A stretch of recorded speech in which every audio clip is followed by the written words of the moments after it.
and how like the trees can like change colors. I wonder how things work a lot of times. Wondering in a way that brings me a sense of awe is something that also brings me a lot of joy. I wonder how we can hear God. When I wonder about God, I wonder if we would laugh together, if we would sing or tell jokes, and just kind of what our interaction would be when we first meet each other.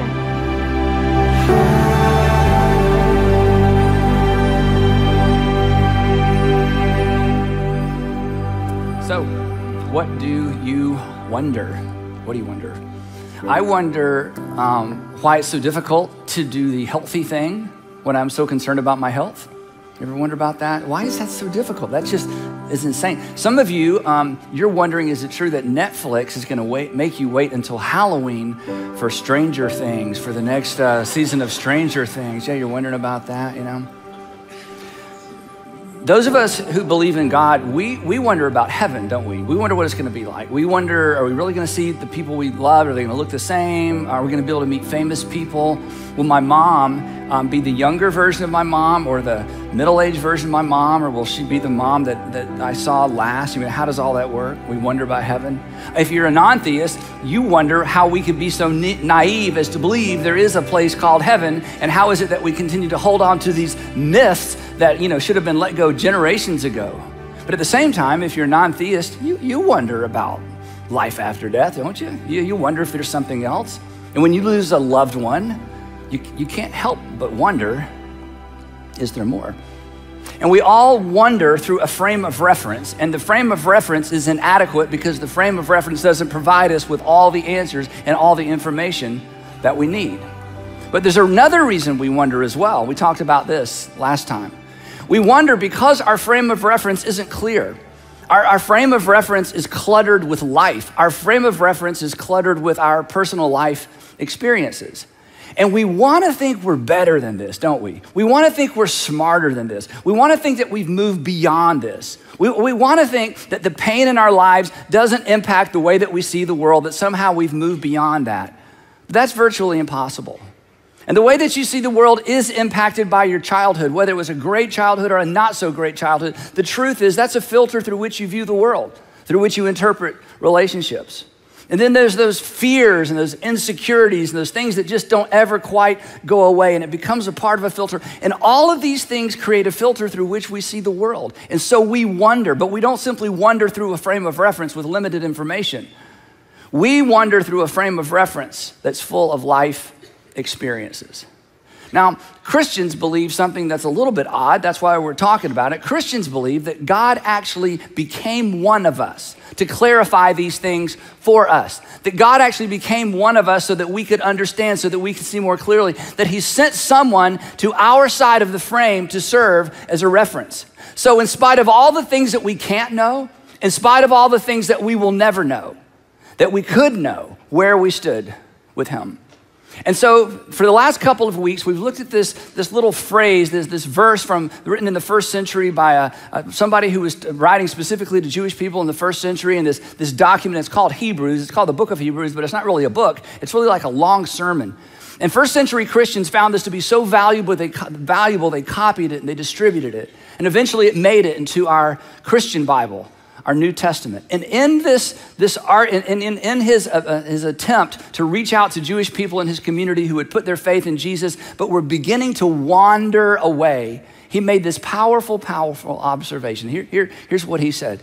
He said, we're to fix our eyes on Jesus. We're to fix our eyes on Jesus, who is the pioneer, the one that started it all off, and the perfecter of our faith. He said there's gonna be a lot of things that distract you. There are gonna be a lot of things you don't ever know. There are gonna be a lot of life experiences that don't add up. But we're to fix our eyes on the person of Jesus. Not church, not our church experience, not necessarily the things that happened to us or the things that didn't happen for us in life, but to fix our eyes on Jesus. So if you've wandered away, if you wondered and then you wandered away, or as we said last time, if you're sort of reaching for the door of faith, you've been inside, you grew up inside. In fact, you may serve at a church, you may work at a church, you may be the pastor of a church, and you find just about impossible to continue believing. If you're reaching for the door, isn't it true? The problem really isn't Jesus. And so the question we've asked, and the question I want to ask one more time is this: what was the faith? What was the faith you've lost, fixed on, or fastened to? Or what is the faith you are losing? What is the faith that is slowly slipping away, fixed on, or fastened to? And as we approach the Christmas season, I want to encourage you, I want to plead with you, as we approach this, we basically have one more week before Christmas. Would you spend some time refastening or fixing your eyes on Jesus? Not church, not Christians, not your pastor, not necessarily the way that you were raised, not necessarily what you were taught, but would you fix your eyes on the person of Jesus? Now, today, as we continue the discussion, I want to address one obstacle that may stand in the way of you doing that, especially if you've stepped outside of faith and you think the whole idea of stepping back in or even considering or reconsidering if that just seems like it's just unimaginable to you. Perhaps this is one of the reasons you find that so difficult. Because the assumption is, and these aren't your words, these are words perhaps I put around one of your thoughts. The assumption is this, that Christianity requires mind-numbing, experience-denying faith. And faith becomes the problem. That to be a Christian, to step back inside this whole idea, to consider Jesus or to stay in this box that you feel like has become a box of religion or Christianity, it requires you to have mind-numbing, that is, there are things I just can't look at, there are things I can't look at too carefully, there are things I just can glance at, but if I focus on them too much, it's gonna erode my faith. Mind-numbing, experience-denying, I just have to pretend that doesn't happen in the world. I have to pretend that didn't happen to me. I have to pretend that didn't happen to my best friend. I have to pretend that didn't happen to my sister. Mind-numbing, experience-denying faith. Here's what I want you to know. That the original version did not.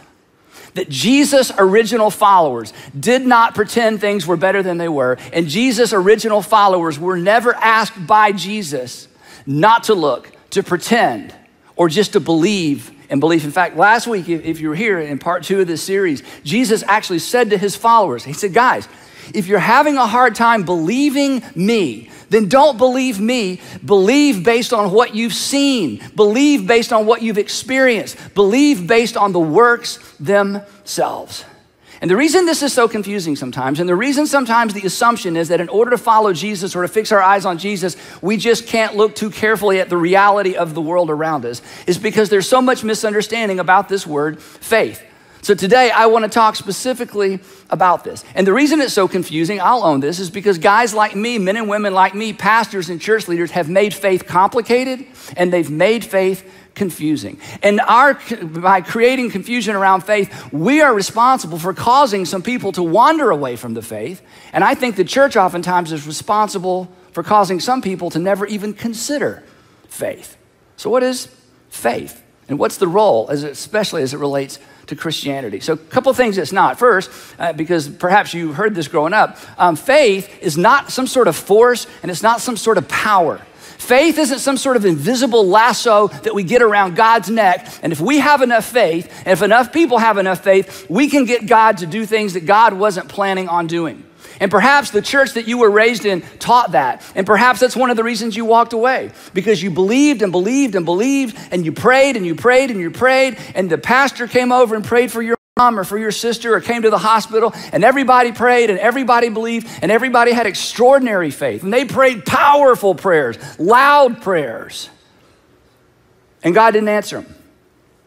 And so as God didn't answer your prayers, you begin to wonder, is there a God that can be trusted? Is there a God at all? That faith is not a power or a force we tap into. Do you know what that is? That's called magic. That's called paganism. That is not Christian or Jewish faith. And faith is not a formula. Faith is not something you have to figure out. There's not a pen code. There's not a code that you get the code and then God starts spitting stuff out. If you figure this out, it's not something that's deep and only deep people understand it, and you've got to listen a long time and attend a long time and stand a certain way or kneel a certain way. It's not complicated. It's not something you figure out. It's not a formula. In fact, The author of Hebrews, the very person that has invited you and invited me to fix our eyes on Jesus and to unfix our eyes on everything else, actually gives us the definition for faith. Now, here's the amazing thing. Many of us who grew up in church have actually heard what I'm about to explain or hear the verses I'm about to teach taught before. And this is the most amazing and confusing thing to me. I've heard pastors teach what I'm about to teach or teach the verses I'm about to teach. And the goal of the author of Hebrews is to make faith clear and understandable. And by the time they finish talking about what the author of Hebrews wrote, it is less clear and it is more confusing. And they actually use these verses to convince people that faith is something very different than what the author of Hebrews says it is. And the author of Hebrews says that faith is simple and faith is central. But here's the big deal. Faith is not the reason we follow Jesus. Here's what he writes. He says this. Now faith is, so he's about to give us a definition. Now he's a Jewish man, probably a Jewish man, writing to a Jewish Christian audience. And so this is the Jewish and the Christian understanding of what faith is. Now faith is, here it is. Now faith is confidence in what we hope for. Now he's introduced another word. Now what is hope? Hope is wanting something to be with no guarantee. That's what hope is. Wanting something to be, but there's no guarantee. You hope to get a raise. You hope to get a bonus. You hope to get married. Heck, you hope to get a date, right? So faith happens, this is important. Faith happens or faith is developed or suddenly there's faith. Faith happens when hope so becomes confident something will be so. That faith becomes a reality when hope so moves to confidence that something will be so. But that leads us to another question, and that's this. What makes us confident hope so will be so? In other words, what has to happen for a hope so to be a be so? What has to happen inside us or around us so that something we hope will happen, suddenly we have absolute confidence that it absolutely will happen? So the author of Hebrews then basically makes the same statement a second way. He says this. Now faith is confidence in what we hope for, and it's assurance about what we do not see. So once again, we're asking this question. Okay, I believe what you're saying, but how do we get from hope so to assurance? How do we get from I don't see it, but I'm absolutely sure I'm going to see it? And the answer is so simple, he doesn't even give us the answer because everybody knows the answer to this question. Let me help you, surface the answer for yourself. How will you know that you got the raise? When your boss walks in the office and says, I bet you've been hoping for a raise. The good news is I'm giving you a raise. And when your boss promises you a raise, hope goes to faith. You go home and you don't say, honey, I hope I'm getting a raise. You don't say to your roommate, good news, I hope I'm getting a raise. No, you go home to your roommate or your spouse and you say, I know for certain I'm getting a raise. How do you know? My boss told me so. He or she promised me so. The reason you know you're going to get a bonus is because somebody tells you you're going to get a bonus. And once they tell you, once they confirm it, then hope becomes faith. Suddenly there's the assurance that something's actually going to happen. There has to be a promise. You hope she'll go out with you. You hope and hope and hope. And suddenly you get that text. Sounds great. 7:30 works for me. Now hope so to believe so. And you go home and say, she said yes. He said yes. So this is so clear. This is so simple. And I don't know why Christians make it so complicated and pastors make it so complicated. But as we're going to see, this is one of the reasons for many people it's difficult to stay inside of faith. And it's so difficult sometimes to get people to reconsider faith because of the way the church has talked about faith. So let's go back to the text. So faith is confidence that God is and will do what he promised to do. This is basically the working definition of faith. That faith is confidence that God is and he'll do what he promised to do. Now this is very important for our discussion. We do not believe that God is because of faith. And we do not believe that God keeps God's promises because of faith. Faith is confidence that God is. And the reason we believe God is not because of faith. We believe God is because of evidence. And as we're going to see in just a few minutes, we don't believe God keeps his promises just because of faith. We believe God keeps his promises because God has kept his promises, as we are about to see. So faith is very simple. Faith is simply God, confidence that God is and that he will do what he has promised to do. So back to our text. Here's what the author says. Now faith is confidence in what we hope for and it's assurance about what we do not see. And everybody reading this is like, that's exactly right. And you get the assurance once you get the promise. We know that. This the author continues, this kind of faith, and then he gives us a whole bunch of illustrations. This is what the ancients were commended for. Now, if you read this text by yourself, and it's a powerful text, at this point, the author goes into a long list of what we're gonna call the heroes of Judaism, or he calls them the ancients. And these were Jewish people reading this, so they knew all of these stories. So instead of teasing out all these stories, he just goes right through this list of people, some we've heard of and some we've not. And then for all of them, he says, by faith, by faith, by faith, by faith, by faith.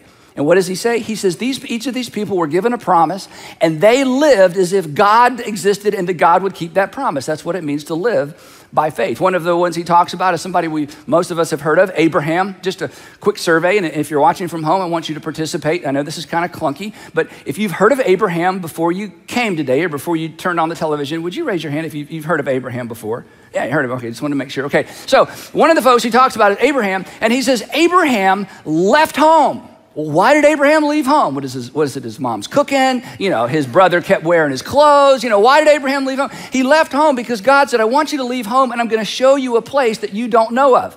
So Abraham believed God's promise and he acted on that promise. That's what faith is. He talked about a guy many of us heard about growing up in church, a guy named Gideon. Gideon has the original 300 story. He did not defend a pass in Thermopylae, against the Persians. This was the original story of the 300.